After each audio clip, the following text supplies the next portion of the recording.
Yogi Babu sir கிட்ட வந்து வருஷத்துல 365 நாள் அவருக்கு ஷூட்டு இருக்கும். அவர் இந்த படத்துக்குள்ள கொண்டு வரலாம்ங்கிற ஐடியா வந்து ஃபர்ஸ்ட் எப்படி பண்ணீங்க? அவர் ஆல்ரெடி ஸ்பிரிச்சுவல் பர்சன்.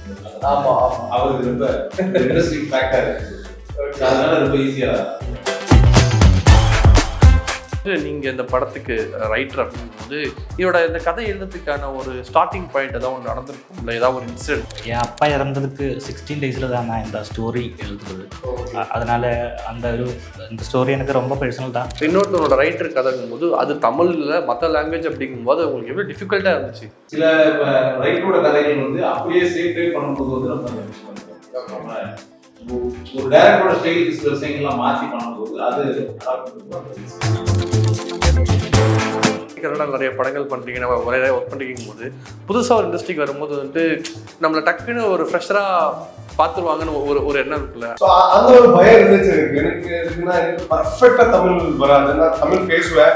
ஆனா ஆக்டிங் பண்ணும்போது பேசுற டைலாக் சம்திங் லிட்டில் டிஃப்ரெண்ட் இருக்கும். அந்த flow is important. Yogi Babu சாரோட டப்பிங் கேரக்டர் அதுதான் வந்து நம்ம யார் பண்ண வைக்கலாம் அப்படின்னு சொல்லிட்டு ஒரு ஐடியா இருக்கு. சார் வந்து ப்ரொடியூசர் வந்து ஒரு போட்டோ அனுப்பு பெரிய பரிட்சை இருக்கலாம். ஆனா சொல்லும் போது வந்து Bigg Boss title Bigg Boss title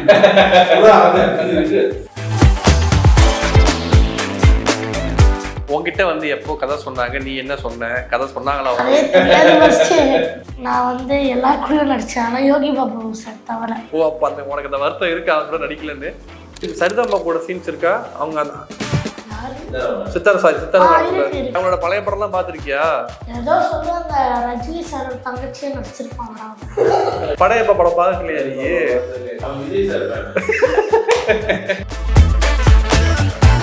வணக்கம். வணக்கம், எப்படி இருக்கீங்க எல்லாருமே?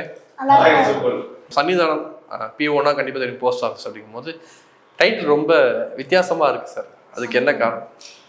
சன்னிதானம் பிஓ டைட்டில் ஏன் வந்துச்சுன்னா வந்து இந்த கதை வந்து சன்னிதானத்தோட சபரிமலை பேக்ராப் பண்ணுற ஸ்டோரி போது. ஓகே. இந்த கதையில் வந்து அந்த போஸ்ட் ஆஃபீஸ் வந்து ரொம்ப ஒரு முக்கியமான ஒரு பிளேஸ்.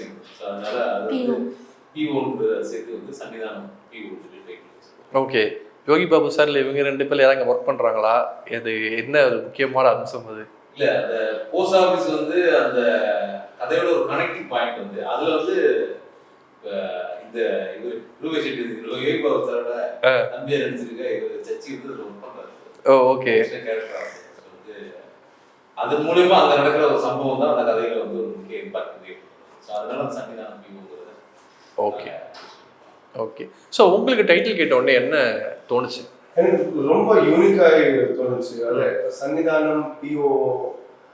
எனக்கு பிஓனா என்னன்னு தலைக்குள்ள போகல. ஓகே. பிஓனா போஸ்ட் ஆஃபீஸ். ஓ, போஸ்ட் ஆஃபீஸா? ஓகே. ஸோ ஒரு யூனிக்கா தாட் இருந்துச்சு அந்த டைட்டில்ல. ஸோ அந்த டைட்டில் சொன்னப்படியே எனக்கு ஒரு க்ளூ அடிச்சிச்சு. ஒரு ஒரு நல்ல ஒரு கண்டென்ட் இருக்கும் இதுல. இல்லைன்னா டைட்டில் சொல்றது இல்லை, சம்திங் இஸ் தேர் இந்த டைட்டில். ஓகே. அதுக்கப்புறம் சார் ஃபர்ஸ்ட் கால்ல எனக்கு ஸ்டோரிஸ் சொல்லிட்டாரு. சார் சொல்லிட்டு நான் 2 minutesல ஒரு த்ரெட் சொல்றேன். ஆனா அந்த 2 minutes ஒரு 25 minutes ஆயிடுச்சு. அந்த ஒரு ஃப்ளோல சொல்லிட்டாரு. எனக்கு ரொம்ப கனெக்டட் பாயிண்ட் என்னன்னா அந்த சபரிமலை கண்டென்ட், சபரிமலை விஷயம். இதுக்குன்னா இட் இஸ் வெரி ரேர். இப்போ எல்லாம் கதைகள் பார்த்தனா அந்த ஒரு ரூரல் கனெக்டிவிட்டி, அந்த ஒரு தெய்வம் கனெக்டிவிட்டி, யோகி பாபு சார் இருக்காரு, என் கேரக்டர் சொல்லாரு. அப்போ எனக்கு ஃபர்ஸ்ட் இம்ப்ரெஷன் என்ன வந்துச்சுன்னா இது ஒரு நல்ல கதை ஆகும். எப்போதும் ஒரு நல்ல கேரக்டர் ஆகுறதுக்குன்னு ஃபர்ஸ்ட் திங் இஸ் நல்ல கதை வேணும். Without a good story there is no good film. So கதை very settled கதை இருந்துச்சு. அது ரொம்ப இம்ப்ரெஸ் பண்ணுது எனக்கு. Second point, Yogi Babu sir லீடா பண்றாரு. ஸோ அவர் ஆப்வியஸ்லி ஒரு நல்ல கதை இல்லைன்னா அவர் ஓகே பண்ண மாட்டாரு. அவர் காமெடி பண்றது வேற, அவர் லீடா பண்றாரு. ஸோ அவர் கூட நான் லீடா பண்றேன். That was very very unique for me. அதுக்கப்புறம் அங்க என்னவும் கிடையாது கேட்கறதுக்கு. ஆனாலும் ஃபுல் ஸ்டோரி சொல்லிட்டு நரேஷன் கொடுத்துட்டு I was very happy. First படத்துல இந்த ஸ்டார் காஸ்ட் இருக்கு, ஒரு நல்ல கதை இருக்கு. நல்ல கதை. ஓகே. ஸோ உங்ககிட்ட வந்து எப்போ கதை சொன்னாங்க, நீ என்ன சொன்ன, கதை சொன்னாங்களா அவங்க? என்ன சொன்னாங்க, வா இங்க வந்து நடி அப்படி சொல்லிட்டாங்களா? எப்படி இருந்துச்சு ஷூட்டிங்ல? ஜாலியா இருந்துச்சு. என்ன மட்டும் ஸ்பெஷலா கவனிப்பாங்க. எப்படி கவனிச்சுக்கிட்டாங்க? எப்படின்னா இப்போ வந்து அசிஸ்டன்ட் டைரக்டர்ஸ் இல்லை டேரக்டர்ஸ் கிட்ட கேட்டா தண்ணி வேணும் அப்படின்னு கேட்டா பனி தண்ணி கூட அப்படின்னு சொல்லிட்டு போயின்னே இருப்பாங்க. ஓகே, எனக்கு எல்லாம் ரொம்ப பிடிக்கும். தண்ணி மட்டும் தானே இல்லை சாப்பாடுப்பா? எல்லாமே எல்லாமே போயிட்டே இருப்பாங்க எல்லாமே. ஓகே, எத்தனை நாள் லீவ் போட்ட ஸ்கூலுக்கு? 25 days. 25 days. ஓ 25 daysல உன்னோட சீக்வன்ஸ்லாம் முடிஞ்சிருச்சா? யார் கூட நடிச்ச நீ? நான் வந்து எல்லா கூடயும் நடிச்சேன், ஆனால் யோகி பாபு சார் தவிர. ஓ அப்போ அந்த உனக்கு அந்த வருத்தம் இருக்கு அப்புறம் நடிக்கலன்னு? ஆமாம். சரி, ஷூட்டிங் ஸ்பாட்ல மற்ற சீன் எடுக்கும் போல போய் பார்த்தியா சாரா? இல்லை, நான் போய் கேரவனில் போய் உட்காந்துப்பேன் ஏசியில். ஏசியில் உட்காந்துருக்கேன்? ஆமாம். ஏடா நடிக்க முடியலன்னு கஷ்டப்படுறாங்கிற, அப்புறம் போய் கேரவனில் உட்காந்துக்கிறேன். ஏசியில் போய் கஷ்டப்படுவேன். ஓ ஏசியில் போய் உட்காந்துக்கிட்டு அது நடிக்க முடியல கஷ்டப்படுவே நீ? அப்படி என்னடா அங்கே குளிர்ச்சி? அங்கே அப்படிதான் வேர்ந்துச்சு எனக்கு. புரியல. அப்படி என்ன ரொம்ப ஹாட்டாவா இருந்தது, வெயிலாவா அடிச்சது? வெயில் எப்படி அடிக்குது? ஓகே, ஸோ வந்துட்டு நீங்கள் இந்த படத்துக்கு ரைட்டர் அப்படிங்கும்போது இதோட இந்த கதை எழுதுறதுக்கான ஒரு ஸ்டார்டிங் பாயிண்ட் ஏதாவது ஒன்று நடந்திருக்கும்ல, ஏதாவது ஒரு இன்சிடென்ட் அப்படிங்கும்போது அது என்ன இன்சிடென்ட்? அது இந்த படம் எனக்கு ரொம்ப பர்சனல் தான். அதுக்கான இன்சிடென்ட் நீங்கள் கேட்டது இன்சிடென்ட் தானே. அது என் அப்பா இறந்ததுக்கு 16 daysல தான் நான் இந்த ஸ்டோரி எழுதுறது. ஓகே, அதனால இந்த ஸ்டோரி எனக்கு ரொம்ப பர்சனல் தான். அதனால கேரக்டர் யோகி பாபு சாரோட கேரக்டர் ஐயப்பன் பேர் கொடுத்த என் அப்பா பேர் தான். ஓகே, அப்போ அப்பா இறந்ததுக்கு ஒரு 16 daysல தான் ஸ்டோரி கிரியேட் பண்ணுறது. அன்னைக்கு தான் அந்த ப்ரொடியூசருக்கு நான் அந்த ஃபுல் ஸ்டோரி மூவிஸ் அனுப்பிடுச்சு. அன்றைக்கி ஈவினிங் தான் மூவி ஓன் ஆகிடுச்சு, அவர் ஓகே சொல்லிடுச்சு. ஓகே, அதுக்கப்புறம் ஸ்கிரிப்ட் பண்ணேன் மலையாளத்தில், அதான் ஃபர்ஸ்ட் ரைட் பண்ணது. அதுக்கப்புறம் டைலாக் எல்லாம் ட்ரான்ஸ்லேட் பண்ணி அவதான் நான் ரொம்ப நல்லா ஹெல்ப் பண்ணுறாரு. ஃபஸ்ட்டு படம் இவ்வளோ பெரிய ஆர்டிஸ்ட் கூட இவ்வளோ பட்ஜெட்டில் செய்ய முடியாதொரு அதிர்ஷ்டமாக எனக்கு தோறுது. அப்பாவோட ஒரு இமோஷன் தான் இந்த படம். அது ஒரு சீன், ஒரு சாங், ஒரு டைலாக் எல்லாத்திலும் ஐயப்பன் அப்பாவோட பேர் ரிப்பீட் பண்ணும்போது எல்லாம் ரொம்ப டச்சிங்காக இருக்குது. அதுதான் இந்த இமோஷன், அதுதான் ஸ்டார்டிங் பாயிண்ட். ஓகே, ஸோ வந்துட்டு நம்ம கதை எழுதி நம்மளே இயக்குனா அது வந்து நம்மளோட சாட்டிஸ்ஃபேக்ஷன் நமக்கு தெரியும். ஓகே, இதான் நம்ம நினச்சி அதை நம்ம எடுத்துட்டோம் அப்படின்னு. பட் இன்னொருத்தவனோட ரைட்டர் கதைங்கும்போது அது தமிழில் மற்ற லாங்குவேஜ் அப்படிங்கும்போது உங்களுக்கு எவ்வளோ டிஃபிகல்ட்டாக இருந்துச்சு? நான் வந்து பொதுவாக வந்து எல்லா லாங்குவேஜ் படங்களும் பார்க்கறதுனால வந்து மலையாளம் வந்து ஈஸியாக கொஞ்சம் புரியும். முதல்ல வந்து இந்த கதை வந்து ப்ரொடக்ஷன்ல வந்து நீங்க ஒரு தடவை கேட்டுட்டு எப்படி இருக்குன்னு சொல்லுங்கன்னு சொல்லியிருக்கும்போது அந்த கதை கேட்டுட்டு நான் சொன்னேன், இதுல ஒரு நல்ல ஒரு ஃபீல் இருக்கு, வந்து இதை வந்து நம்ம நல்லா ஒர்க் அவுட் பண்ணா வந்து இது வந்து நல்லா ஒர்க் அவுட் ஆகிற ஒரு கதை தான், வந்து ஃபீல் குட்டான ஒரு மூவியா பண்ணலாம் வந்து அப்படின்னு சொல்லிட்டு. சரி, இப்போ ஆல்ரெடி அந்த ஒரு ரைட்டர் வந்து பிடிச்சிட்டு கதை சொல்லியிருந்தாங்க. என்கிட்ட சொன்னதுக்கு நானும் ஒப்பீனியன் சொன்னதுக்கப்புறம் சரி கிளம்பி வாங்க அப்படின்னு சொல்லிட்டு அப்புறம் நேரில் நாங்கள் 2 பேரும் உட்காந்து வந்து அவர் என்கிட்ட ஃபுல் ஸ்டோரி வந்து நேரில் பண்ணிட்டு ஓகே நான் வந்து அது தமிழுக்கு ஏற்ற மாதிரி வந்து வசனங்களை சில சீன்ஸ் எல்லாம் வந்து வாங்கினேன். நமக்கு எந்த மாதிரி ஒர்க் பண்ணுவாங்க. ஏன்னா சில ரைட்டரோட கதைகள் வந்து அப்படியே சேம் டைம் பண்ணும்போது வந்து நமக்கு அந்த பிரச்சனை இருக்கும். ஓகே, ஒரு டைரக்டரோட ஸ்டைலுக்கு சில விஷயங்கள்லாம் மாற்றி பண்ணும்போது அது அடாப்ட் பண்ணும்போது அது ஈஸியாக இருந்துச்சு அதை பண்ணுறது.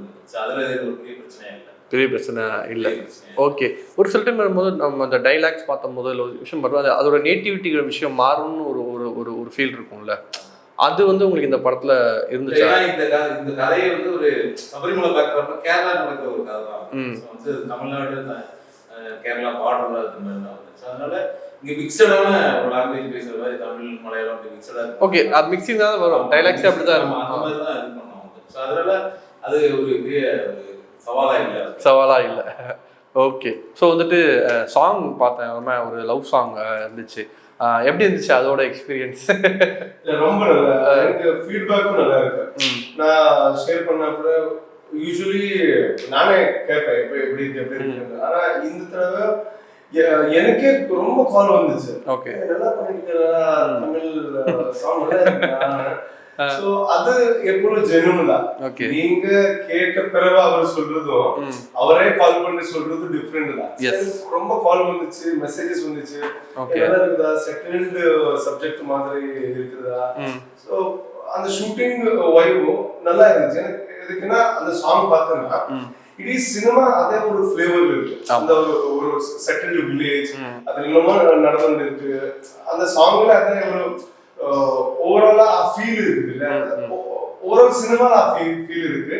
ஓகே. சோ நான் ரொம்ப கம்மி அந்த மாதிரி சாங்ஸ் பண்ணது. நான் 17-18 மூவிஸ் பண்ணிருக்கேன் லாங்குவேஜ்ல. ஆனா இந்த ஒரு செட்டில்டு ஒரு கான்டென்ட் கன்வே ஆகிற ஒரு சாங். ஓகே. அது ஒரு லவ் சாங். அப்படி it was something new to me. Okay. Whole credit சருக்கு, பிகாஸ் எல்லாம் டிசைன் பண்ணது சர் தான். ஓகே.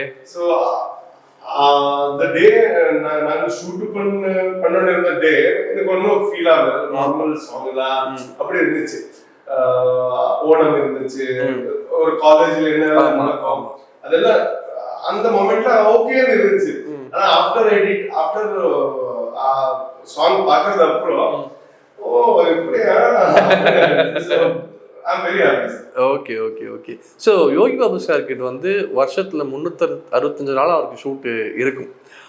அவர் இந்த படத்துக்குள்ள கொண்டு வரலாம்ங்கிறது ஐடியா வந்து ஃபர்ஸ்ட் எப்படி பண்ணீங்க, அவர்கிட்ட எப்படி நரேட் பண்ணீங்க, அவர் எப்போ அந்த டைம் லைன் கொடுத்தாரு உங்களுக்கு அந்த ஷூட் டேட்ஸ்லாம்? இல்ல இந்த படத்துல வந்து யோகி பாபு சார் வந்து ப்ரொடியூசர்ஸ் கால் தான்.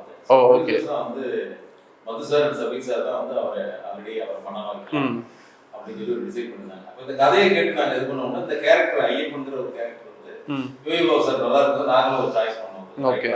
டைரக்டர் நான் வந்து சாய்ஸ் பண்ணும்போது அவங்க அதை இது பண்ணி அந்த ஆல்ரெடி அப்புறம் அவங்க ஒரு அப்பாயின்மெண்ட் எடுத்து ஸ்கிரிப்ட் சொல்ல சொன்னாங்க. அப்புறம் கதை சொன்னோம். அவர் ஆல்ரெடி ஸ்பிரிச்சுவல் பர்சன். ஆமா ஆமா. அவருக்கு ரொம்ப இன்ட்ரெஸ்டிங் ஃபேக்டா இருந்துச்சு. ஓகே. அதனால ரொம்ப ஈஸியா ப்ராஜெக்ட் லெவல்ல வந்துட்டாரு. ஓகே. உனக்கு வந்து இந்த சரிதம்மா கூட சீன்ஸ் இருக்கா? அவங்க சித்தாரா இருக்கா? எப்படி இருந்துச்சு அவங்க நடிக்கும் போது? நல்லா இருந்துச்சு. அவங்க வந்து என்ன தப்பு பண்றாங்க, நல்லா இருக்கு. ஆக்சுவலா அவங்களும் வந்து உண்மை, நானும் வந்து உண்மை. படத்துலயா இல்ல வந்து எப்படி? படத்துல சரி. அவ்வளவா பேச மாட்டேன். ஓகே. அவங்களோட பழைய படம்லாம் பாத்திருக்கியா? ஏதோ சொல்லுவாங்க, ரஜினி சார் தங்கச்சியே நடிச்சிருப்பாங்கடா. ஏதோ சொல்லுவாங்களா? அது என்ன படம் தெரியுமா? தெரியாது. படம் எப்ப படம் பாக்கலையா நீ? ஏய் இப்ப கூட தியேட்டர் ரிலீஸ் ஆச்சடா, கூட்டு போலையா உன்னைய? யார் படம்? விஜய் சார். அது சரி. சோ அவங்க படம் மட்டும் தான் பாத்திருக்க நீ? ஓகே அது சரி. சார் இப்போ வந்து நீங்க வந்து ரைட்டிங் எழுதிருப்பீங்க. இந்த படத்துல ஒரு இன்டர்வல் பாயிண்ட் ஒன்று வைக்கணும், ஃபர்ஸ்ட் ஹாஃப் செகண்ட் ஹாஃப் அப்படிங்கும்போது இந்த படத்துக்கு இன்டர்வல் பாயிண்ட் அப்படிங்கிறது வந்துட்டு எந்த இடத்துல நீங்க வச்சிங்க? அது நம்ம ஃபஸ்ட்டு ஸ்டோரி எழுதும்போது ஒரு ஃப்ளோ இருந்துச்சு. ഞാൻ ഒരു സ്റ്റോറി എഴുതുമ്പോൾ തന്നെ ഓൾറെഡി ഇൻ്റർവെല്ലാം ബ്ലോക്ക് பண்ணி தான் எழுதுவேன். அதெல்லாம் ஃபஸ்ட்டு அவருக்கு ஸ்டோரி அனுப்பும்போது வойஸ் அனுப்பும்போது അതിനകത്തെ இன்டர்வல் ബ്ലോക്ക് இருக்கு, ക്ലൈമാക്സ് ട്വിസ്റ്റ് இருக்கு. இது இந்த ஸ்டோரி மல்டி ഒരു 2 ബ്രദേഴ്സോட ഇമോഷൻ இருக்கு, ஒரு அம்மா புள்ளோட இமோஷன் இருக்கு, ஓகே 2 லவ்வர்ஸோட இமோஷன் இருக்காங்க, மல்டி லேயர் தான். அதில் ஃபர்ஸ்ட் ஹாஃபில் சொல்லி முடிக்கும்போது ஒரு இன்டர்வல் செட் பண்ணேன், இன்டர்வல் ப்ளோக்கு அப்படியே செட் பண்ணேன். ஓகே. மற்றதெல்லாம் செகண்ட் ஹாஃபில் தான் ரிவீல் பண்ணுறது. ஓகே. ஸோ இப்போ சோமனி தமிழ் ஆடியன்ஸ் வந்துட்டு எல்லா லாங்குவேஜ் படமும் பார்க்குறாங்க, முக்கியமாக மலையாள படங்கள் வந்து மலையாளம் லாங்குவேஜ்லேயே பார்க்க ஸ்டார்ட் பண்ணிட்டாங்க. அது எந்த அளவுக்கு வந்து உங்களுக்கு அந்த ஒரு ரைட்டராக ஒரு சினிமாவில் இருக்கிறவங்களாம் பார்க்கும்போது அது உங்களுக்கு வந்து நல்ல விஷயமா பார்க்குறீங்க? நம்ம எது லாங்குவேஜ் பண்ணாலும் அது குளோபலி ரீச் ஆகுது, எல்லாரும் பார்க்குறதுனால. ஓடிடி எல்லாமே இருக்குது, அதனால குளோபலி ரீச் ஆகுது. இப்போ ஆனால் நான் ஒரு மலையாளி தான், ஆனால் இந்த படம் பக்காவே தமிழ் ஆடியன்ஸுக்கு பார்க்குறதா அந்த இதெல்லாம் எழுதியிருக்கேன். ஓகே. இது மலையாள பிரேஷருக்கு அவ்வளோ எக்ஸைட் பண்ணாது, கூடுதல் தமிழ் ஆடியன்ஸுக்கு தான் இந்த ஸ்டோரி ஆப்டாக இருக்கும். ஓகே. அந்த சேஞ்ச் இப்போ நீங்கள் எழுதிருப்பீங்களா, அவர் சார் ஆக்ட் பண்ணுவார் சீன்ஸ் பார்க்கும்போது அது வந்து உங்களுக்கு நீங்கள் எழுதுறது தான் வந்திருக்கா, நீங்கள் பார்த்துக்கிட்டீங்களா, ரொம்ப சாட்டிஸ்ஃபை ஆகிட்டீங்களா படம் பார்த்துட்டு? ஷூட் பண்ணும்போதே எல்லா ஷூட்டிலும் பேக்கில் நான் இருந்தேன். அதனால நான் மனசில் எழுதுறது திங்க் பண்ணுறது எல்லாமே அவர் கண்டிப்பாக அதை மாதிரி தான் 100% ஷூட் பண்ணியிருக்கேன். 100% நான் சாட்டிஸ்ஃபைடு தான். டைரக்ஷன் நல்லா வந்திருக்கு. Okay okay super. ஸோ கேஸ்டிங்காக வந்து பார்த்தீங்கன்னா இப்போ வந்து உங்களுக்கு ப்ரொடியூசர் சைட்லேருந்து தான் இந்த கால் வரும்போது உங்களோட கதை கேட்டதுக்கு அப்புறம் இவங்களாம் கேஸ்ட் பண்ணலாங்கிற டிசிஷன் வந்துட்டு ஃபர்ஸ்ட் யாரெல்லாம் மைண்டில் வச்சிருந்தீங்க சார்? இல்லை இந்த கதையில் வந்து ஐயப்பன்ற கேரக்டர் மட்டும் ப்ரொடியூசர் கால், அதுக்கப்புறம் மற்ற கதாபாத்திரங்கள் எல்லாமே நான் தான் சாய்ஸ் பண்ணேன். ஓகே. சாய்ஸ் பண்ண மூணார் ரமேஷ், வினோத் சாகர், அந்த மாதிரி விஷாலினி, சித்தாரா மேடம், இது எல்லாமே வந்து இந்த கேரக்டர்லாம் வந்து நாங்கள் தான் சாய்ஸ் நிறையா கொடுத்தோம் ப்ரொடியூசருக்கு. ஓகே. கொடுக்கும்போது அதை அப்புறம் நம்ம வந்து நம்ம பட்ஜெட் ரீதியாகவும் சரி நம்ம கதைக்காக கரெக்டான டைம்ல டேட்ஸ் இந்த மாதிரி சில விஷயங்கள்லாம் இது பண்ணும்போது அப்புறம் ரொம்ப யூனிக்கா வந்து இதுல வந்து ஒரு ஹீரோயின் ஆல்ரெடி வந்து செலக்டட் வந்து ஓகே அதுவும் ப்ரொடியூசர் வந்து நமக்கு ஒரு இதுல வந்து ஒரு ஹீரோவோட யோகி பாபு சாரோட தம்பி கேரக்டர் ஒன்று இருந்துச்சு அதுதான் வந்து நம்ம யாரை பண்ண வைக்கலாம் அப்படின்னு சொல்லிட்டு ஒரு ஐடியா இருக்கும்போது சார் வந்து ப்ரொடியூசர் வந்து ஒரு நாள் போட்டோ அனுப்பிச்சு நம்ம மலையாளம் தெலுங்கு ஹிந்தி நிறைய படங்கள் பார்த்திருந்தாலும் வந்து கன்னட படம் கொஞ்சம் குறைவு பார்க்குறது ரொம்ப ஹிட் அடிச்ச படங்கள் நல்ல படங்கள் மட்டும் தான் பார்த்துருக்கோம் அதனால பெரிய பரிச்சை இல்லை ஆனா சொல்லும் போது வந்து பிக் பாஸ் டைட்டில் வின்னர் இருப்பேன் பிக் பாஸ் டைட்டில் உடனே அசிஸ்டன்ட் விட்டு அப்புறம் போய் அப்புறம் கூகுள்ல போய் செக் பண்ணா வந்து அவர் பயங்கரமான ஃபாலோவர்ஸ் அப்புறம் எனக்கு ஒரு மங்களூர்ல ஒரு ஃப்ரெண்டு அவருக்கு ஃபோன் பண்ணி பிரசாந்த் என்ன பிரசாந்த் அந்த ரூபி ஷெட்டின்னு ஒரு ஆர்டிஸ்ட் எங்க ஊர் சூப்பர் ஸ்டார் சார் அவர் ரொம்ப இங்க வந்து ஃபர்ஸ்ட் நாள் ஃபர்ஸ்ட் நான் பயங்கர ஃபேன் அவரோட ஃபேன் அப்படின்னு சொல்லிட்டாரு என்னையா சொல்றது அப்புறம் அதுக்கப்புறம் நிறைய சர்ச் பண்ணா வந்து அதுக்கப்புறம் நிறைய படங்கள் பண்ணியிருந்தாரு அப்புறம் எனக்கு ஒரு இன்ட்ரோ அதிர்ச்சி கொஞ்ச நாள் முன்னாடி தெரியும் ஒரே டைரக்டர் பண்ணியிருக்காரு எனக்கு தெரியுது நடிகரா மட்டும் நினைச்சிட்டு கமிட் பண்ணியாச்சு சரி ஓகே பிக் பாஸ் டைட்டில் இருந்தாரு துளுல படம் பண்ணியிருக்காரு கன்னடால படம் பண்ணியிருக்காரு கொங்கணி 2-3 லாங்குவேஜ்ல காமிச்சிருந்தது சரி ஓகே பேன் இந்தியா படத்துக்கு சரியான ஒரு நமக்கு ஒரு ஹீரோ கிடைச்சிட்டாரு வந்து அப்படின்னு சொல்லிட்டு கமிட் பண்ணதுக்கு அப்புறம் தான் வந்து ஷூட்டிங் ஸ்பாட் வர 2 நாள் முன்னாடி அவர் டைரக்டர் ஓகே நம்மளோட ஒரு பெரிய ரவுடி மட்டும் அப்படின்னு சொல்லிட்டு ஜாலியா இருக்கு அந்த மாதிரி தான் அந்த படத்துல ஸ்டார் காஸ்ட் வந்து உள்ள வந்தாங்க ஓகே ஸோ இப்படி சொன்ன மாதிரி நீங்கள் இப்போ ஆல்ரெடி கன்னடாவில் நிறைய படங்கள் பண்ணுறீங்க நம்ம நிறைய ஒர்க் பண்ணிருக்கும் போது புதுசாக ஒரு இண்டஸ்ட்ரிக்கு வரும்போது வந்துட்டு நம்மளை டக்குன்னு ஒரு ஃப்ரெஷராக பார்த்துருவாங்கன்னு ஒரு எண்ணம் இருக்குல்ல அதை நீங்கள் எப்படி சமாளிச்சுக்கிட்டீங்க? எனக்கு அந்த feel I enjoy work is important it is not that நான் போயிட்டு 4 பேர் இந்த ஆக்டர் அதெல்லாம் ஒர்க் தான் ரெகக்னைஸ் பண்ணணும் ஓகே ஆனா நீங்க சொல்றது அந்த கம்ஃபர்டபிலிட்டி அதுவும் இம்பார்ட்டன்ட் தான் சோ அந்த ஒரு பயம் இருந்துச்சு எனக்கு எதுக்குன்னா எனக்கு பர்ஃபெக்ட்டா தமிழ் வராது நான் தமிழ் பேசுவேன் ஆனா ஆக்டிங் பண்ணும்போது பேசுற டைலாக் சம்திங் லிட்டில் டிஃபரெண்ட் இருக்கும் சோ அந்த ஃப்ளோ இஸ் இம்பார்ட்டன்ட் அது கொஞ்சம் கன்ஃபியூஷன் இருந்துச்சு செட் புதிய செட் எனக்கு யாரும் தெரியாது சார் நான் பேசிருக்கேன் ஃபர்ஸ்ட் டைம் மீட்டிங் செட்ல தான் ஓன்லி ப்ரொடியூசர் எனக்கு தெரியும் சோ போன்ல எனக்கு ஒரு ஜட்ஜ்மெண்ட் வந்துச்சு சார் இஸ் வெரி நைஸ் எதுக்குன்னா எல்லா டீடைலா சொல்றாரு என் ஃபர்ஸ்ட் படம் ஆனாலும் எல்லாம் சொல்றாரு இப்படி இருக்கு எல்லாம் கிளாரிட்டி கொடுத்தாரு நான் வந்த பிறகு சார் கம்ஃபர்டபிலிட்டி லெவல் கொடுத்தாரு எனக்கு ஒன்னும் டென்ஷன் இல்லை உங்களுக்கு என்ன வேணும் எல்லாம் பண்ணி பண்ணலாம் செட்டுக்கு வந்த அப்புறம் ஒன் டே பிஃபோர் எனக்கு எல்லாம் நரேஷன் கொடுப்பாரு தட் இஸ் மோஸ்ட் இம்பார்ட்டன்ட் எனக்கு சில மூவில என்னன்னா செட்டில் சொல்லுவாரு இது இது இது இது ஆனா சார் வெல் பிளான் இருந்தாரு அதுக்கப்புறம் சாருக்கு ஒரு கிளாரிட்டி இருக்கு எனக்கு எப்போ அது வெல் கம்ஃபர்டபிலிட்டி லெவல் தான் டைரக்டருக்கு ஒரு கிளாரிட்டி இருந்தா வேற ஒண்ணும் வேணும் டைரக்டர் விஷன் தான் சினிமான்னு சொல்லிட்டு டைரக்ஷன் விஷன் அதுக்கு எல்லாரும் சப்போர்ட் பண்றது நாங்களும் விஷன் கிடையாது சார் விஷன் சருக்கு என்ன வேணும் அப்படின்னு நான் ஆக்ட் பண்ணணும் ஸோ சருக்கு ஒரு கிளாரிட்டி இருக்கு ப்ரிப்பரேஷன் பர்ஃபெக்ட் இருக்கு ஸோ ஃபர்ஸ்ட் டே எனக்கு கொஞ்சம் ப்ராம்ப்ட் கொஞ்சம் நான் எடுத்து வந்திருந்தேன் பட் அது எனக்கு கம்ஃபர்டபிள் இல்லை அதுக்கப்புறம் நான் சார் கிட்ட சொன்னேன் சார் எனக்கு ப்ராம்ப்ட் இங்க ஒண்ணு வேணேன் நானே என் ஓன் டைலாக் சொல்றேன் அந்த ஃப்ரீடம் கொடுத்தாரு அதுக்கப்புறம் ஒரு ஃப்ளோர் நல்லா போயிடுச்சு அதுக்கப்புறம் எனக்கு ஒரு சேலஞ்ச் இருந்துச்சு ஃபர்ஸ்ட் டே யோகி பாபு இருந்தது இல்லை யோகி பாபு சார் இருந்தது இல்லை யோகி பாபு சார் ஃப்ரண்ட்ல ஆக்ட் பண்றது அது ஒரு இருக்குல்ல ஒரு லெஜெண்ட் கிட்ட ஆக்ட் பண்றது அட் தி சேம் டைம் அந்த லாங்குவேஜ் கொஞ்சம் பேரியர் இருக்கு ஆனா யோகி பாபு சார் கம்ஃபர்டபிள் எப்படி பண்றாருன்னா அவருக்கு நான் யாருமே தெரியாது வந்தாரா என்ன பண்ற இல்ல கன்னடா ஸ்டோரிஸ் எல்லாம் ஸ்டார்ட் பண்ணாருன்னா சுரேஷ் குமார் சார் கிட்ட எப்படி இருந்தா அப்படி இருந்தா அப்பு சார் கிட்ட க்ளோஸ் இருந்து இதெல்லாம் அவர் ஆம்பியன்ஸ் கிளியர் பண்ணி கொடுத்தாரு அதுக்கப்புறம் ஸ்பாட்ல அவர் கரெக்ஷன் சின்ன பண்ணுவார் அவருக்கு எப்படி வேணும் அது எனக்கு டென்ஷன் என்ன பண்றது இப்போ கரெக்ஷன் இருக்கு வேற டெவலப் வருது ஹோல் டீம் இருக்குல்ல கேமராமேன் சார் இருக்கு whole team was supportive so எனக்கு அந்த ஒரு கன்ஃபியூஷன் இருந்தது, வெரி கிளியர் இருந்தது. ஓகே. ஸோ வந்து படத்தை பொறுத்த வரைக்கும் டீசர் ரிலீஸ் பண்ணல, நீங்கள் ட்ரெய்லர் ரிலீஸ் பண்ணல, பட் 3 பாட்டு மட்டும் ரிலீஸ் பண்ணிட்டீங்க. டீசர் ட்ரெய்லர் ரிலீஸ் பண்ணுறதுக்கான காரணம் என்ன? இல்லை எதுனா நம்ம டீசர் ட்ரெய்லர் வந்து படம் பிஃபோர் ரிலீஸ்க்கு ஒரு 1 வீக் முன்னாடி பண்ணலாம்னு சொன்னார். ஓகே. ஸோ அதுக்கப்புறம் அது ஒரு பெரிய இம்பாக்ட் கிரியேட் பண்ணணும். நாங்கள் அந்த ட்ரெய்லர் வந்து இம்பாக்ட் கிரியேட் பண்ணணும் நாங்கள் ஃபீல் இருக்கோம். ஓகே. அதனால அதை ஹைட் பண்ணிட்டு வந்து சாங்கெல்லாம் வந்து நம்ம ட்ரெண்ட் மியூசிக் மூலமா வந்து ஆன்லைன்ல ஓகே ரிலீஸ் பண்ணலாம் அப்படின்னு ஒரு பிளான் பண்ணோம். சரி, என்ன ஒரு கன்ஃபியூஷன் வந்து ஆடியன்ஸ் வந்து சன்னிதான பியூன்னு ஒரு டைட்டில், அதுல யோகி பாபு இருக்காரு, அவர் காமெடி ஆர்டிஸ்ட். இப்ப மூணா ரமேஷ் இருக்காரு, அவரு பார்த்தா ஒரு பாய் இவரு பார்த்தா வந்து மத்தவங்க விஷாலினியோ இல்ல சித்தாராமனமோ இல்ல வித்தியாசமா ஒரு கேரக்டர். என்ன மாதிரி ஒரு கதையா ஃபீல் பண்ணும்போது ஃபர்ஸ்டா வந்து சன்னிதான பியூ டைட்டில் ஒரு ஐயப்பா சாங் ரிலீஸ் பண்ணியாச்சு. ஆமா.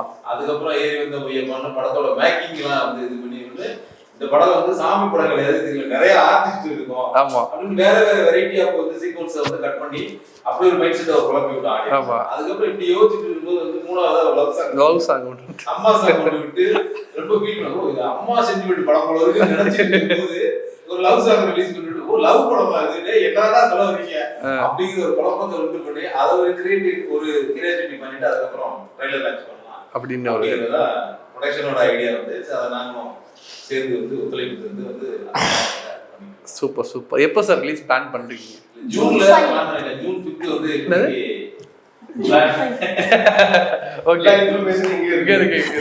ஜூன் வந்து ரிலீஸ் பிளான் இப்போ கோயிங் வந்து ஓகே. சோ அதுக்கான process வந்து போயிட்டு இருக்கு. Okay super. Thank you so much இந்த இன்டர்வியூக்கு. ஃபர்ஸ்ட் ஆஃப் ஆல் டைட்டில் வந்து நீங்கள் சொன்ன அந்த நீங்கள் ஒரு மார்க்கெட்டிங் ஸ்ட்ராட்டஜி சொன்னீங்கல்ல, அது நல்லாவே ஒர்க் அவுட் ஆயிருக்கு. நாங்களும் அந்த படத்தை தெரிஞ்சுக்கலான்னு போய் யூடியூப்பில் பார்த்தா என்னடா அது ஒவ்வொரு சாங் ஒவ்வொரு வெர்ஷனில் இருக்குது அப்படிங்கிற மாதிரி ஒரு ஃபீல் எங்களுக்கும் இருக்குது. கண்டிப்பாக அந்த ஆடியன்ஸ் வந்து இந்த டீசர்ட்டில் வந்துக்கும் அந்த இம்பேக்ட் கிடைக்கும் நானும் நம்புகிறேன். Thank you so much. தேங்க்யூ.